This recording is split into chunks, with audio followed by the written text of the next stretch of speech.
Ya, salam saudara kasih Tuhan. Pada saat ini kita akan bersama-sama merenungkan firman Tuhan.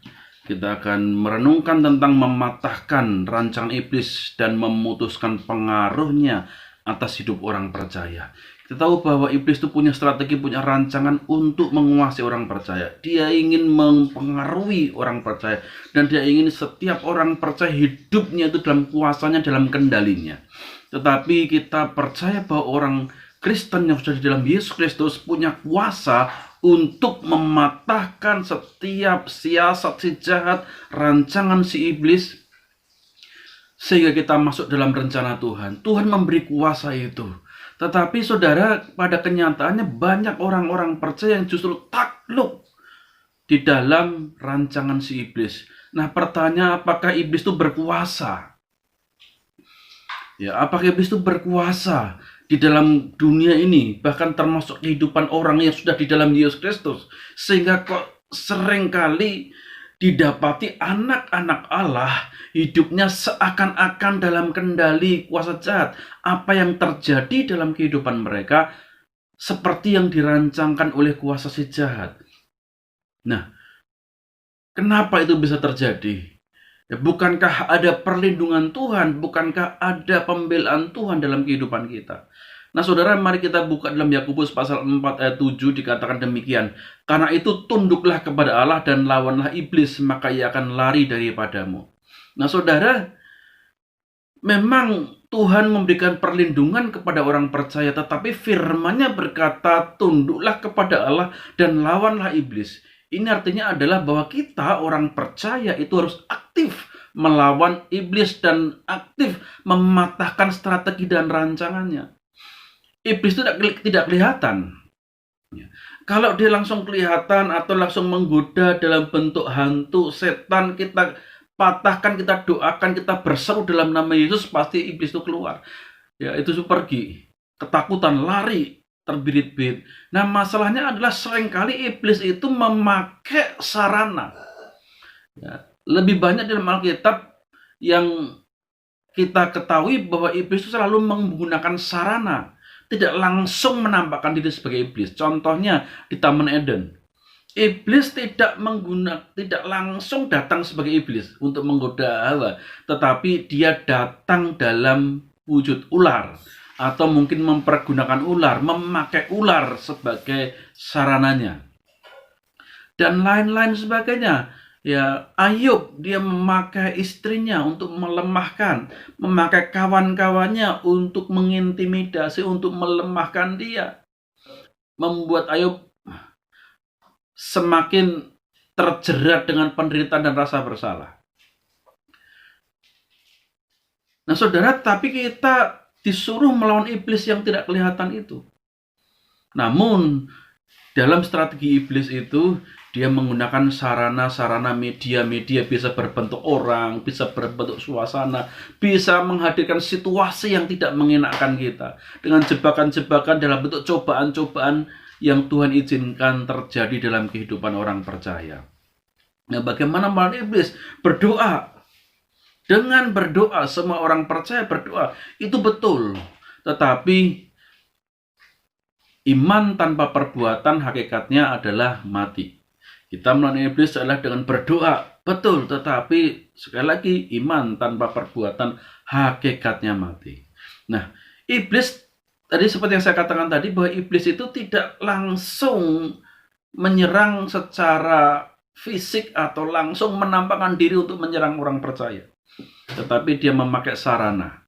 Dia ada sarana, dia punya strategi yang memakai situasi lingkungan orang-orang di sekitar kita untuk membuat iman kita lemah. Maka itu disebut dengan pencobaan. Ya. Strategi iblis untuk membuat kita lemah, iman kita lemah, goyah, akhirnya kita tidak mengalami sukacita, berkat-berkat dan damai sejahtera dengan Allah, dan akhirnya menjauh dari Allah. Strateginya adalah dengan menghadirkan pencobaan-pencobaan. Dan iblis tahu segala kelemahan-kelemahan kita. Ya, pencobaan-pencobaan yang dihadirkan sering kali tepat seperti apa yang menjadi kelemahan-kelemahan kita. Nah, saudara, apakah ini iblis berkuasa? Kok bisa membuat masa depan banyak orang tepat seperti apa yang diinginkan? Kok bisa membuat kehidupan orang itu tepat seperti apa diharapkan? Betulkah iblis berkuasa? Seakan-akan iblis menguasai masa lalu, masa kini, dan masa yang akan datang. Tetapi sebenarnya saya mau katakan bahwa sesungguhnya iblis tidak berkuasa atas masa lalu, masa sekarang, maupun masa yang akan datang. Yang berkuasa atas kehidupan orang percaya adalah Tuhan Yesus yang hadir dalam kehidupannya. Amin. Buktinya apa bahwa iblis tidak berkuasa atas masa lalu, masa kini, dan masa yang akan datang? Salah satu bukti yang utama adalah dia membujuk Yudas, pemimpin Yahudi dan pemimpin rohani, untuk menyalibkan Yesus. Para pemimpin-pemimpin ini dipakai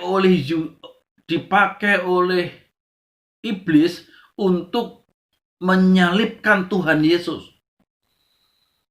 Kalau dia tahu bahwa itu adalah merupakan kesalahan yang fatal yang justru membuat manusia yang semula dalam cengkraman kuasanya terbebaskan, dia pasti tidak akan melakukannya. Ini membuktikan apa, saudara? Bahwa iblis sebenarnya tidak tahu masa lalu, masa kini, dan masa akan datang. Maka dia berusaha menyalibkan Yesus. Ternyata rancangan Tuhan adalah memang Yesus harus disalibkan, mati, dikuburkan, dan bangkit untuk menebus dosa-dosa manusia. Kebangkitan adalah tanda kekalahan iblis. Rancangan iblis gagal total. Nah, saudara, ini terbukti bahwa iblis sebenarnya tidak berkuasa atas masa lalu, masa kini, dan masa akan datang. Tetapi mengapa seringkali terjadi ramalan-ramalan ya dari perdukunan, kuasa-kuasa kok terjadi? Seakan-akan seperti itu. Apakah mereka memang berkuasa atas masa lalu, masa kini, dan masa akan datang? Dia bisa mengarahkan itu. Saudara, saya katakan tidak. Namun, iblis tahu bahwa di dunia ciptaan Allah ini ada suatu hukum sebab akibat. Tabur tuai. Nah, iblis menggunakan suatu hukum sebab akibat itu karena apa? Karena suatu sebab akan menjadi akibat. Dan akibat itu akan menjadi sebab baru lagi yang akan mengakibatkan yang lain lagi. Ya. Dan akibat itu kemudian akan menjadi sebab lagi untuk mengakibatkan sesuatu yang lain lagi. Ya. Jadi iblis menggunakan itu. Dia menghadirkan pencobaan supaya kita mengalami situasi seperti yang diinginkan iblis. Dia menghadirkan pencobaan supaya kita akhirnya kehilangan damai sejahtera. Dia menghadirkan pencobaan supaya kita jauh dari Tuhan, supaya iman kita hancur, sukacita kita hancur dengan mungkin emosi, marah, lemah imannya, meninggalkan Tuhan. Maka dia membuat berbagai macam strategi pencobaan untuk melemahkan iman kita. Lalu bagaimana kita bisa menang dari strategi itu? Jawabannya adalah jangan merespon cobaan dengan respon seperti yang diharapkan iblis. Iblis ketika menghadirkan cobaan, dia mengharapkan respon kita itu seperti apa yang ia mau. Dia menghadirkan orang-orang yang nyebelin kita, yang menyakiti hati kita dengan tujuan apa? Supaya kita sakit hati. Ketika sakit hati kita kemudian simpan kepahitan itu, akhirnya dampaknya adalah relasi kita dengan Tuhan akan jauh. Doa yang kita panjatkan terhalang karena pelanggaran-pelanggaran dan dosa kita yang kita simpan, yang tidak mau mengampuni. Nah, jangan respon seperti apa yang iblis harapkan. Kalau kita merespon seperti apa yang iblis harapkan, inginkan, maka tepat terjadi apa yang menjadi rancangan iblis. Maka seakan-akan dia tahu masa depan, padahal dia nggak mengerti. Tetapi dia merancang supaya kita orang percaya itu merespon seperti apa yang dia mau.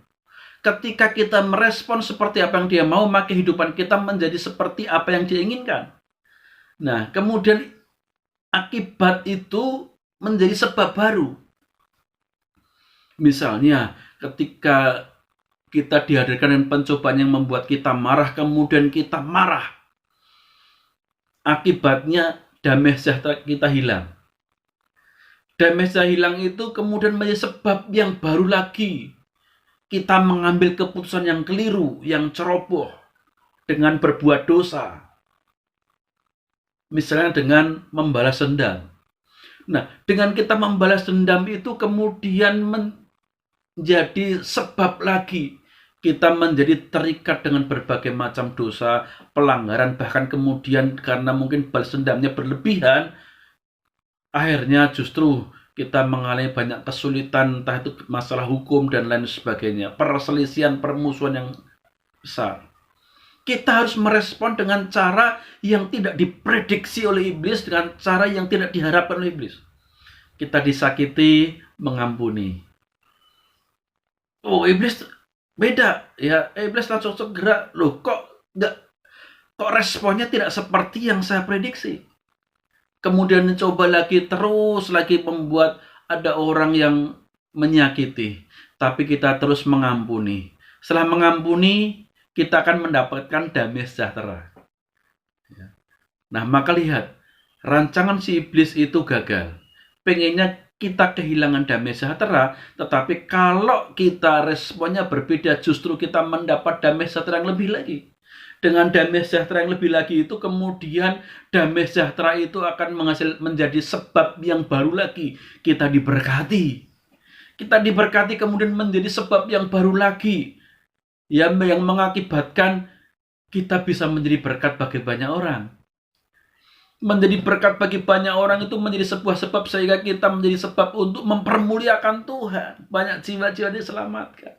Perhatikan di sini saudara, respon kita terhadap situasi yang tidak mengenakan, respon kita terhadap cobaan-cobaan iblis, ya, respon itu menentukan apakah nasib kita atau masa depan kita dalam kendali iblis atau tidak. Ya. Kalau respon manusia sesuai dengan keinginan iblis, maka akibatnya adalah yang terjadi pada manusia tepat seperti apa yang diinginkan iblis. Dan itu terus seperti mata rantai yang terus. Nah, cara memutuskan mata rantai itu, putuskan sebab itu dengan merespon dengan cara yang berbeda, jangan seperti apa yang iblis kehendaki. Walaupun mungkin kepahitan demi kepahitan, kesakitan hati, penderitaan yang terus selama ini mungkin engkau alami, dan itu tuh menyebabkan berbagai penderitaan dalam hidupmu, tapi saat engkau dalam satu titik merespon dengan cara berbeda, merespon dengan cara Allah, tunduk pada Allah, bukan tunduk pada rancangan iblis, merespon dengan cara yang Tuhan kehendaki, maka semua rancangan iblis itu gagal total. Waktu engkau disakiti, engkau mengampuni. Ketika engkau mengampuni, malah yang engkau ampuni malah semakin menjadi-jadi. Engkau doakan.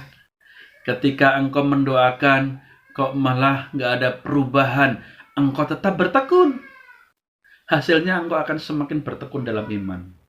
Kiranya apa yang saya sampaikan ini boleh menjadi berkat bagi saudara semuanya. Putuskan pengaruh iblis atas hidup saudara. Patahkan rancangannya dengan cara respon dengan cara Allah.